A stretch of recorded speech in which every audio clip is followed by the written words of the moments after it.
You want a badass investor to start paying attention to you and to want to spend more time with you, go out and bring them deals, go out and make them money, right? Because the better deals that you bring them, the better tenants that you bring to their properties, the easier you are to work with, better your marketing it is, whatever that ends up being, the more that developer or that investor is going to want to be around you.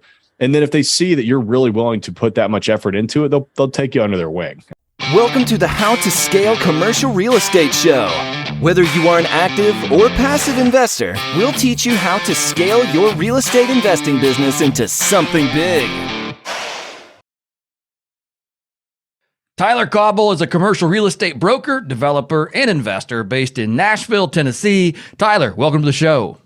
Sam, thanks for having me on, buddy. I'm excited to be here. Hey, man, I appreciate it. The pleasure's mine. I think you might win the award, and I'm sure you get this a lot, for the best beard on a podcast. That's I'm absolutely jealous. How long have you been growing that? Thank you.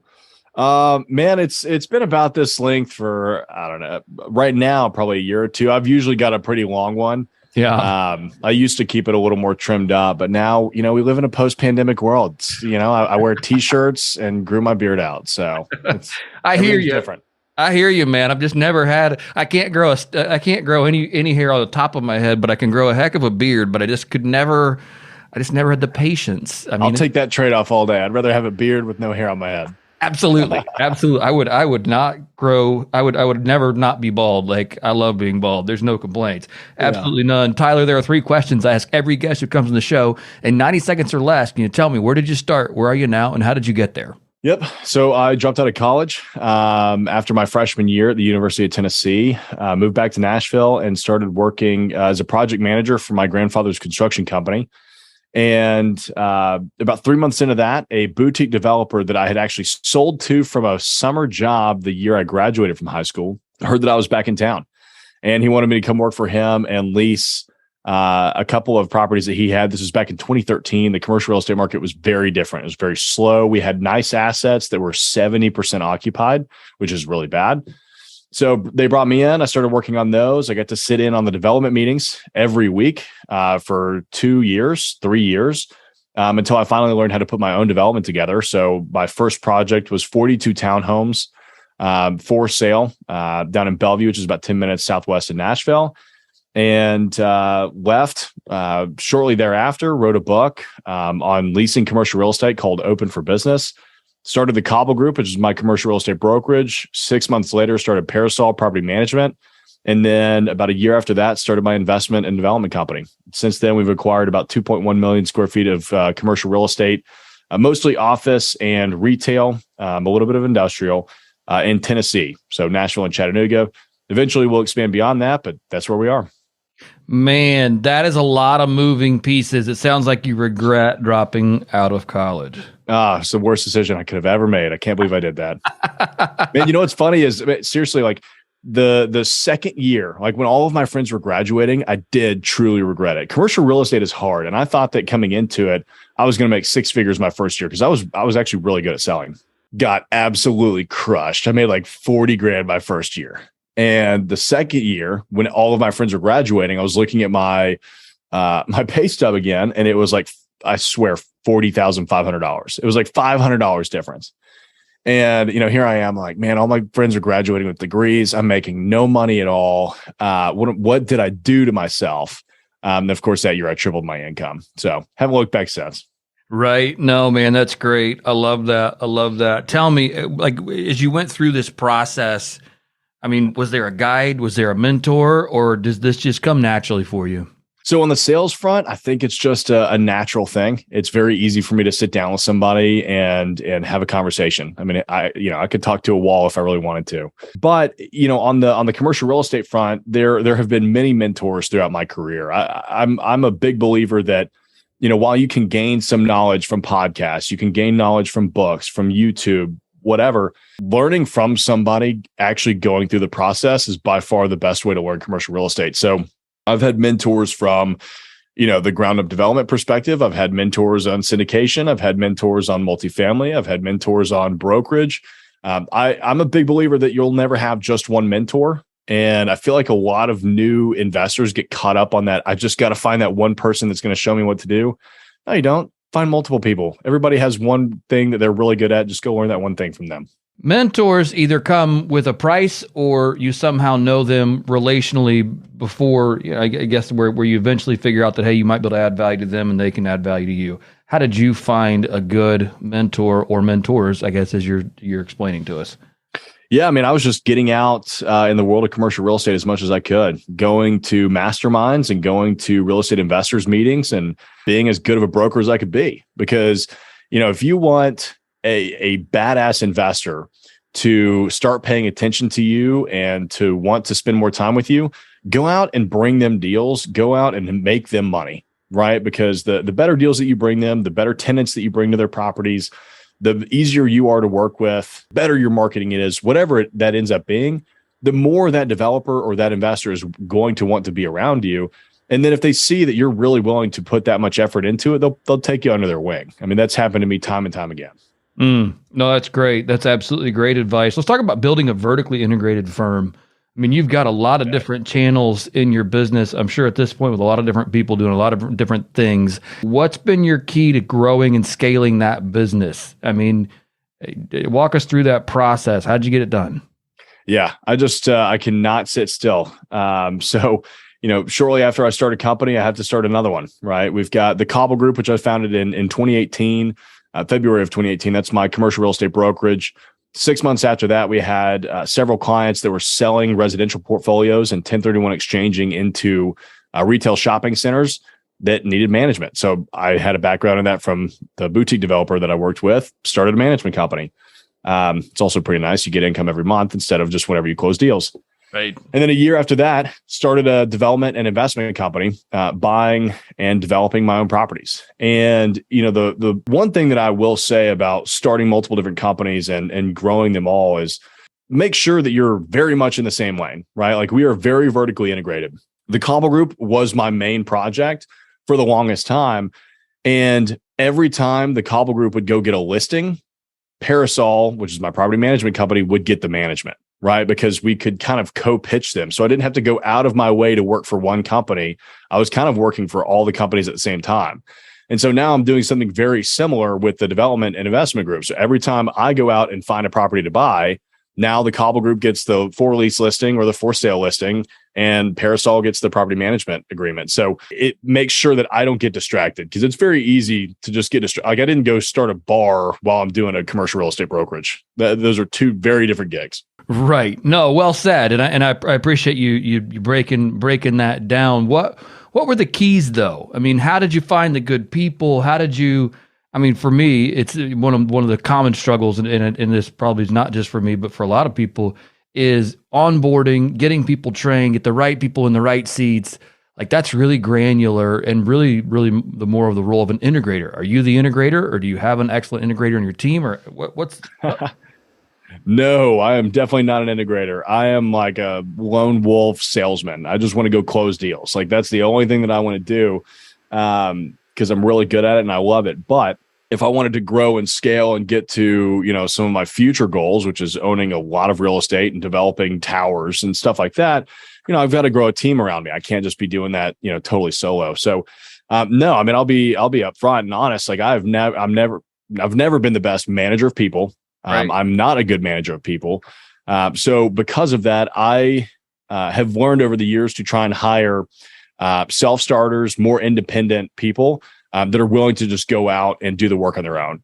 And so, we've got a team. I've got probably 10 employees now, and just about every single one of them is like that. I don't really have to tell them what to do on a daily basis. They know what they need to be doing, and they're bought in through profit share and some other incentives, bonuses, stuff like that we've got set up based on their performance for the year, for the quarter, whatever that is. Right. Yeah. And that makes a lot of sense. Who was your first key hire? Oh, my first key hire was a second broker. Back in the day when I first started the firm, when I left the development firm to start my own thing, I realized just how much their influence on my marketing was stifling my own business. Because as a broker, you're a 1099, you're an independent contractor. Like you eat what you kill. Right. But this company would not let me market in some of the ways that I wanted to, like, doing stuff through Instagram and Facebook and whatever. Like, they just wanted billboards. Like, they thought that was the way to market, which is hilarious to me. But as soon as I left and started doing my own stuff, I tripled my business that year. Like, we went from probably $4 to $5 million a year to about $15 million a year in sales for the brokerage, which is pretty good for being in, I guess, starting your brokerage for the first year. That was pretty telling for me that I was headed in the right direction for sure. Yeah, absolutely. Absolutely. So the second broker was your first key hire there. I love all that. Are there any other channels or businesses in the real estate sphere that you say, man, this is one more bolt on to our current suite of businesses that I'm really looking to accomplish? Yeah, I mean, we've toyed with the idea of construction, adding that on before, but that's so intensive, and sometimes it's just easier to be able to blame a third party and hold them true to a contract than it is to worry about your team member not falling through. So that's kind of why we haven't started that yet. And then underneath the property management company, we've looked at expanding and acquiring other companies beneath that. So, like all of the vendors that we use on every single property. Now that I own 2.1 million square feet, we manage far more than that too. We kind of get these economies of scale. So why not buy our own HVAC company that works for us, but also third parties? Why not buy our own landscaping company, our plumbing company, electrical company, whatever that ends up being, because we'll be one of our biggest clients, which means that we know that we can support that business. That business just needs to go out and find third party work too. So. Right. Yeah, those are all excellent points. And I guess, just again, it goes back to, and this is something we talk about on this show all the time, is just the right people. Like it goes back to finding the right people in the right seats on the bus. Otherwise, you're going to buy an electrical company that you're going to go, oh my gosh, now I just bought I just bought dead weight. Just bought a job.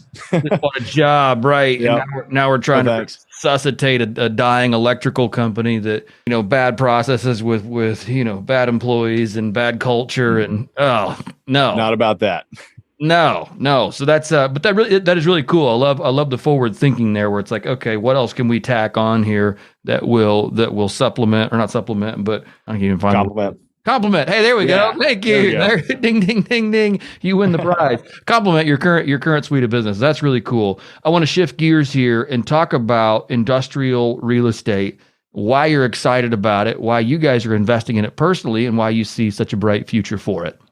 Yeah, I mean, I think industrial real estate has been the darling out of this last economic cycle. Before, it wasn't really that sexy, right? I mean, people just didn't really care about industrial real estate. It was just kind of it was out there. And now, with the rise of e-commerce, especially, it's as cities grow, industrial tends to get torn down, right? Because there's a higher and better use. Maybe you can build multifamily or whatever. Well, as cities grow, e-commerce grows, and industrial is getting torn down, that means that there's a very limited supply of this real estate asset. And it's performing exceptionally well almost all over the entire country. But there are, of course, like the Southeast, I'm very, very partial to since I'm out here. But look, online sales are going to continue to grow. Like e-commerce isn't going anywhere. If anything, it's going to just get bigger and bigger as these companies figure out how to sell you things even faster and better. The supply of industrial properties is not growing rapidly. It takes a long time to build these buildings. A lot of developers are focusing more on the 100,000, 500,000, million plus square foot buildings. And there's a massive need for the 20, 30, 40, 50,000 square foot buildings. So if you've got some industrial land, I would certainly look at building some smaller flex space. And then typically what you'll see in industrial properties is less turnover than you might in some other asset classes, because with a limited supply, with prices rising, and with just the absolute pain that it causes for some of these industrial tenants to move, it's just not worth the move. So you likely have tenants there for quite some time. Yeah, talk about the tenant comment. I mean, that reminds me a lot of mobile home parks, where it's like the cost to move a mobile home is just so great that like $50 a month extra in a rent bump is like, well, I could spend $50 a month, or I could spend 10 grand or 8 grand moving this. So I guess I'll pay the $50 a month. Exactly.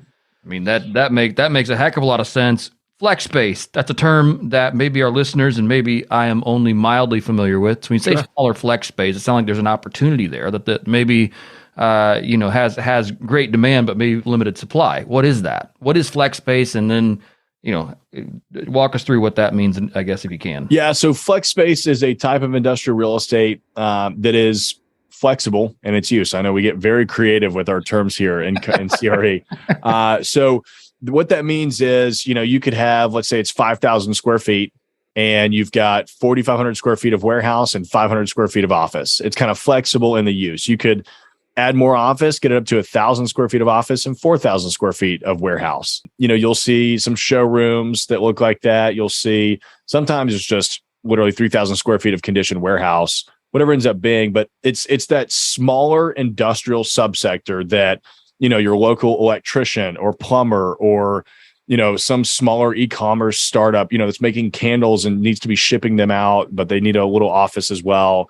It's that kind of business. Those spaces just aren't being developed as often as they were back before this economic cycle, because again, everybody's now focused on distribution and logistics for e-commerce. So definitely an opportunity there to supply the space for those types of tenants.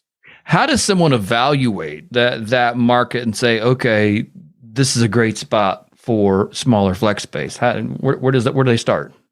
Yeah, I mean, if you see some other flex buildings nearby, smaller warehouses, good access, right? Maybe you're near an interstate, maybe you're near some major thoroughfares, you're not far from downtown. You think about what the needs of those kinds of tenants are. Well, what an electrician could be, 30 minutes south and then 15 minutes east, and then they've got an appointment north of town. So they need to be centrally located. They need to be in a more affordable area and they need to have, taller ceilings. So it just depends on, you don't have to be in like a heavy manufacturing industrial area. You can be kind of within a neighborhood. I mean, you see a lot of urban neighborhoods that have some smaller warehousing and industrial properties where that could be pretty good. Are there any headwinds in the industrial space as a whole that you say, man, here's a market risk that we should be looking out for? I think just being careful of how much you're paying for land and how much you're paying for construction, because construction costs have gone up, land has gone up. And at the end of the day, there's only so much rent that these kinds of businesses can pay. And you as an investor have to play that line of, okay, how can we deliver a property that is going to be desirable enough to where it's going to get leased, but, we're also maximizing our returns and, downsizing our risk. And, when I first got started in the business 9 years ago, you would look at flex space for $6 a foot, right? Incredibly cheap. Now we're looking at flex space between $12 and $18 a foot. So, that's in 9 years. So you just think about if you were a small business, like you were a local electrician and your rent in the last 9 years has tripled, well, either your business better have tripled or you're going to be looking for something else. So that's probably just something to keep in mind, is just your overall costs and how much rent you're going to have to charge to make a return. Are there any zoning restrictions? Is it tough to get that space through, permitting process usually from a city level? Yes and no. I mean, I would go after land that's already zoned, but this is a light industrial use, right? If you're trying to get it rezoned for car manufacturing, that's an entirely different process, and you're going to have a lot of trouble. But for light warehousing, it's a commercial use. So I would again aim for something that's already zoned. But if you've got to go through a rezoning, just make sure you talk to your local aldermen, councilmen, politicians, whatever they call them in your area. And make sure the neighborhood's going to support it. Right. Absolutely. Absolutely. Tyler, this has been fascinating. Learned certainly a lot about how you have grown your business, how you vertically integrated all of your businesses. Actually, and I think that was a really cool conversation. Yeah. We're taking the time to kind of break down how you've done that. And then really tell us about what you see in the industrial space and where it is now and where it's heading. And again, just a small nugget there that there is right now a huge need in the smaller flex space and really how to get involved in that. Are there any other closing thoughts here you'd like to share with the listeners before we sign off? Sure. The only thing is I've got a couple of free downloads on my website for your team and a couple of calculators in case anybody wants to jump on there and calculate commercial rents or cap rates, anything like that. I also have free downloads for my due diligence checklist, which is what we use every time we're going through the buying process, a letter of intent for whenever releasing, And then you can get a free copy of my book, Open for Business, The Insider's Guide to Leasing Commercial Real Estate. That's all on my website, tylercauble.com/scale. Awesome. tylercauble.com/scale. We will make sure we put that in the show notes. Tyler, thank you again for coming on today. I do appreciate it. Thanks for having me, Sam.